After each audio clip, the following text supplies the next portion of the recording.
신도시 토지 보상 후에 일자리가 상실되면서 노인 사망률이 증가했습니다. 그만큼 일자리가 중요하다는 얘기입니다. 정부 고위직들이 브리핑하기를 대토 리츠를 강화한다. 즉 입체 환지 방식으로 하겠다. 3기 신도시는 대토 리츠가 활성화됩니다. 90% 정도 실시가 되고요. 역세권 개발법하고 도시개발법에 의거해서 상환한다는 정부에서 상환한다는 약속 증서를 발행하게 됩니다. 다음 광명역 같은 경우 근생시설이 절대적으로 부족합니다. 시흥 광명 테크노밸리의 상업지 비율이 굉장히 낮습니다. 박달 테크노밸리 같은 경우는 상업지 비율이 0.1%밖에 안 됩니다. 두 곳 면적이 180만 평이고 잠실 종합운동장 하나가 2만 평인데 90개가 들어갈 수 있는 그런 크기입니다. 두 곳에서 일하는 사람, 시흥광명 테크노밸리와 박달 테크노밸리에서 일하는 사람이 약 30만 명으로서 유동인구와 기생인구까지 합쳐서 40만 평이 우리가 확보한 땅을 지나가게 됩니다. 즉 우리 땅을 밟아야지 직장에 갈 수 있고 우리 땅을 밟아야지 또 집에 갈 수가 있다는 그런 얘기입니다. 소알이 있는 구름산 지구는 그린벨트를 해제하고 집단 환지 방식으로 진행하고 있습니다. 건설사에서는 토지 매각 대금을 현금으로 지금 보상하고 있고요.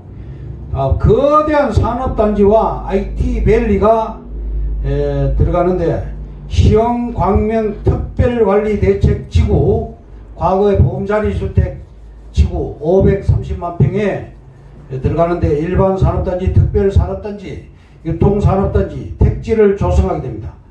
광명 땅 시세는 현재 집 짓는 땅이 평당 1,600만 원 이상으로서 근생이 3천만 원, 일반 상업지는 8천만 원 평당 조성되어 있습니다. 쾌적한 환경을 보장해 주게 됩니다. 30만 명 이상 인구가 증가하게 되죠. 지금 광명시는 40만 명 정도 되는데 30만 명이 이제 늘어나게 됩니다.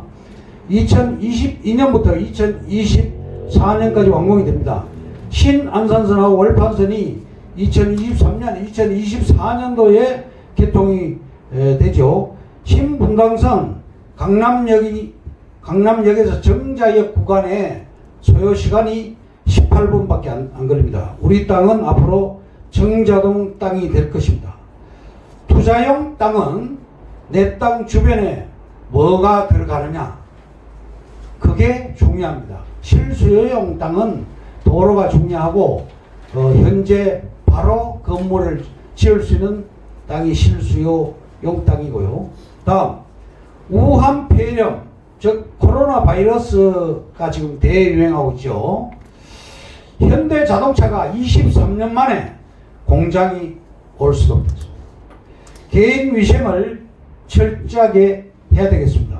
손 씻기, 마스크 착용하기, 독감 예방 주사 맞기, 또 65세 이상은 보건소에 가면 폐렴 예방 접종을 공짜로 해줍니다. 비경제 활동 인구가 최근 1,600만 명을 넘었었답니다. 투자하지 말아야 하는 땅 몇 개를 소개했습니다. 국립공원지역, 도립공원지역 이런 곳에는 투자하면 안 됩니다. 또 없는 사실을 허위로 만들어서 판매하는 기획부동산 물건 절대 하면 안 됩니다. 최근 TV조선에 방영되었고 또 KBS 추정 60분에 나왔습니다. 금토동 42만 평 땅에 4,080명이 들어갔습니다. 영영 경매회사 등 이런 데서 판매를 했는데 해발 300m에서 600m 고지에 있는 땅들입니다. 이런 땅들은 택지 개발이 불가능한 그런 땅입니다. 보존할 가치가 없을 때, 보존할 가치가 있으면 절대 개발 제한 해제가 안 됩니다. 임업 적성도, 경사도, 소나무숲 1등급부터 5등급까지 있는데 1, 2등급은 절대 해제가 안 되죠. 3등급에서 5등급이 해제가 됩니다. 그런데 3기 신도시 같은 경우 1, 2등급도 다 신도시가 들어갑니다. 수자원, 또 식물상 도지역, 또 해발 몇백 미터냐 이런 거, 또 취락지구 인접 땅이냐 아니냐, 또 단절된 토지냐, 도로나 전철을 위해서 단절이 되었느냐, 또 3기 신도시 조금 전에 말씀드렸죠. 공익을 목표로 하는 경우는 1, 2등급도 해제가 된다는 얘기입니다. 우리 같은 경우 우리는 판교 제3 테크노밸리 바로 위에 있는 인근지를 2015년, 2016년도에 평당 50에서 70만원 선에 분양을 해서 3년 6개월 만에 500%를 남기게 해주고 재판매를 해주었습니다. 하남시 미사지구 같은 경우 지금 신도시 들어갔죠. 현재 시세가 평당 수천만 원까지 올라갔습니다. 택지 개발 이슈 하나로 인해서 그렇게 땅값이 많이 올라간 것입니다. 그런데 광명 땅은 역세권이다, 산업단지가 들어간다, 택지가 들어간다, 관광단지가 들어간다, IT밸리가 들어간다, 이러한 5가지 어마어마한 개발 이슈가 있습니다. 하남시와는 비교 불가입니다. 돈 버는 팁을 하나 드리자면, 시흥시청역 일대 LH공사에서 평당 900만원에 현재 분양을 하고 있습니다. 시청 앞 땅은 평당 1100만원에 분양을 하고 있고요. 시흥능공역 코너자리, 시흥능공역 바로 앞에 있는 코너자리 415평을 102억에 지금 분양하고 있습니다. 우리 땅은 시흥시청역 근처 또는 시흥능공역 근처에 100에서 150만원 선에 분양을 하고 있습니다. 광명 역세권은 최소 주거지가 될 것입니다. 최소 주거지가 되면 평당 1600만원에서 8000만원까지 이제 올라가게 될 거죠. 태영 아시죠? SBS 하는 회사. 태영에서는 LH로부터 미분양 그런 잔여 부지들을 대거 사들였고 2011년도에 미디어 밸리가 완공됩니다. 태영 대시양 아파트는 지금 현재 B가 9억이 붙어 있습니다. 신안산선이 작년 9월 9일날 착공되었는데 안산중앙대역에서 서울역까지 노선이고 그 착공일 이후로 집값이 한 채당 2억 이상 올라갔습니다. 다음, 소망하면 땅을 살 수 있다, 이런 제목으로 말씀드리겠습니다. 1억으로 100억을 만든 정옥근 씨는 본인의 저서에서 말하기를 토지는 사람들에게 희망을 주고 아울러 토지는 삶의 바탕이 된다고 주장을 했습니다. 집도, 공장도, 백화점도 전부 땅 위에 세우죠. 따라서 땅을 소유한다는 것은 삶의 근본을 소유하는 것이며, 근본이 튼튼하면 안정적이고 풍요로운 삶을 누리는 혜택을 받게 되는 것입니다. 이와 같은 사실을 모르는 사람은 없지만 막상 토지에 투자를 하려고 생각하면 엄두가 잘 나지 않는다고 하죠. 워낙 많은 재정과 충분한 정보가 있어야 하는데 그게 쉬운 일이 아닙니다. 다음, 땅 투자는 무서워요, 이런 제목입니다. 첫째, 땅 투자에 대한 일반인들의 인식은 두려움입니다. 무서운 생각은 첫째, 정보가 없어서, 둘째, 돈이 없어서, 셋째, 돈이 있더라도 좋은 정보를 안 갖고 해도 투자를 망설이고 두려워하게 됩니다. 땅 투자 이꼴 기업부동산 사기라는 공식이 각인되죠. 사람들은 조심하라는 말부터 꺼냅니다. 믿을 사람이 없다. 무조건 조심해야 된다. 땅을 비싸게 파는 것이다. 땅은 또 안 팔린다. 10년 내지 20년 묶인다. 황금성이 없다. 이런 막연한 두려움과 공포심만 가득할 뿐입니다. 지분 투자를 꺼리지만 아파트 토지도 사실은 지분 투자입니다. 이런 사실을 간과하면 안 되겠죠. 집이 지기면 백전백승이라 과거 1970년대부터 그 당시에도 땅을 사면 무조건 망한다고 했습니다. 100% 망한 사람들만 있었다면 이토록 50년간 역사가 지속되지는 않았겠죠. 전국 땅값은 3030배가 상승했고 수도권 땅은 1만 배가 상승했습니다. 강남의 대표적인 아파트인 대치동 은마 아파트가 한 채당 2천만 원 선에 분양되었는데 최근 20억 이상 거래가 되고 있습니다. 무려 100배 상승했습니다. 수도권 땅값 상승률에 비하면 100분의 1에 불과합니다. 모든 산업에는 진품이 있고 짝퉁이 있습니다. 일반 부동산은 중개업 또는 소개업이죠. 법인 부동산, 즉 일반 부동산처럼 정부에서 합법적으로 허가받고 운영되는 부동산 사업의 한 형태일 뿐입니다. 전문적인 토지 분석 능력과 인맥을 가지고 또 자금력을 가진 법인 부동산의 존재가 필요한 이유입니다. 종잣돈을 가진 서민들은 수억대 자금 없이 소액으로 품질 좋은 토지를 구입할 수 있다는 점에서 법인 부동산의 존재는 구세주 같은 그런 존재입니다.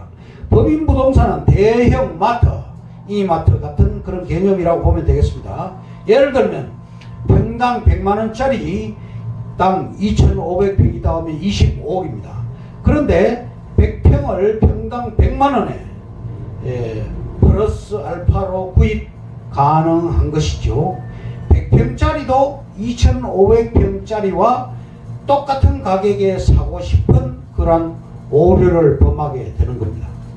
다음 토지 개발의 시그널에 대해서 말씀드리겠습니다. 황토가 날리고 덤프 트럭이 운행되고 흙먼지 깃발이 꽂히고 개발 반대 현수막이 많이 걸리고 또 도로의 색깔이 한쪽은 검은색 한쪽은 흰색 이런 식으로 예를 들면 송산 그린시티 70번 도로같이 이런 현상이 보이면 바로 그게 신도시입니다. 초보자들이 봐야 할 참고 사이트가 많이 있죠.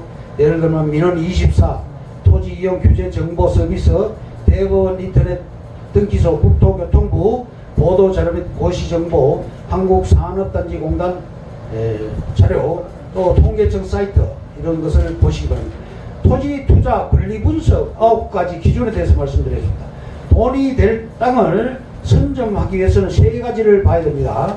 조건 3가지. 인구, 정책, 돈입니다. 사람이 늘어날 지역인가, 역세권 같은 경우는 입지와 정책, 사례를 봐야 되고, 국가가 정책적으로 밀어주는 지역인가, 돈이 쓰이고 돈이 도는 지역인가, 집가는 그 땅을 밟고 지나가는 사람 수와 정비를 하게 됩니다. 전철 이용 승객이 작년도에 27억 명이 매겼습니다. 그 중에 1위가 바로 강남역입니다. 하루 1일 이동 인구가 14만 명. 땅값은 5억에서 10억 사이입니다. 집가를 움직이는 것은 바로 돈입니다. 국가가 정책적으로 밀어주는 곳에 투자하면 됩니다. 토지의 쓰임이 가속화되고 SOC 사업이 늘어나고 상업시설이 늘어나게 됩니다.